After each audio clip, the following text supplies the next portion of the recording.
So to start out this test drive, I've driven the EQS AMG several times, and I got a little familiar with this EQE before I started this video.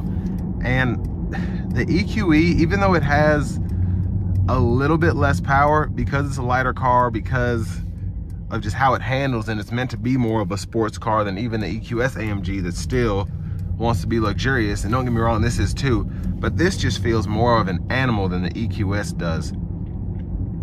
In a good way. I feel like if you're wanting the ultimate driving vehicle, the EQS AMG is absolutely fantastic, but this just takes it a step further. And then you still pretty much have the same luxury, it's just not as much space on the interior. And that's just my opinion.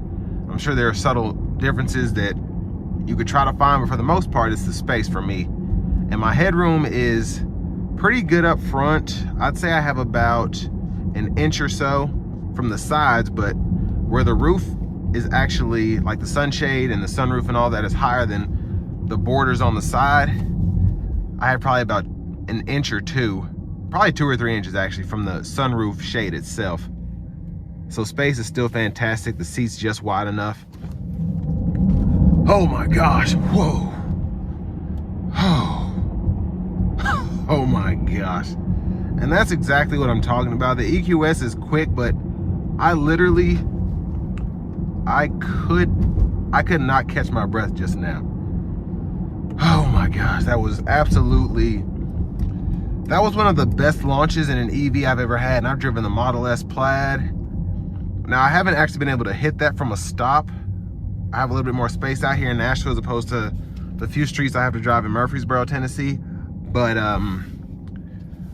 oh my gosh. Oh, I can feel my face flying back. I gotta get me one of these, goodness gracious. And I've driven the Taycan Turbo S, and it's just not, I don't know what it is about this. The EQS AMG does not feel as fast either, but I felt like I don't even know how to describe it. I felt like somebody was literally just pushing me back as hard as they could in this seat. I've been on roller coasters that don't give me that same adrenaline rush. My goodness, that is incredible.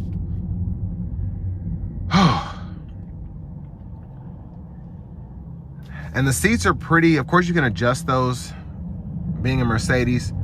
So if you want to adjust the bolsters or whatever, you can do that, but they just hold you so nicely, especially on that run. And I don't feel like I'm about to lose a shoulder or something because I slipped or whatever. So these are one of the better seats, of course, as opposed to Teslas. And the Taycan, it's just different, but the Taycan Turbo S seat does not feel as, even though that seat's more, you fit in it, it just doesn't feel the same. I feel like it's not in the same category as this EQE AMG seat, because it feels secure, but also still so comfortable, especially with this massage function here.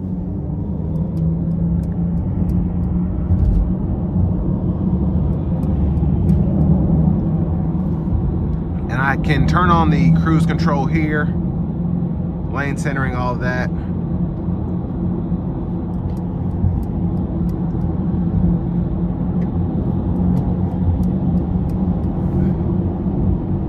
Make sure this is on.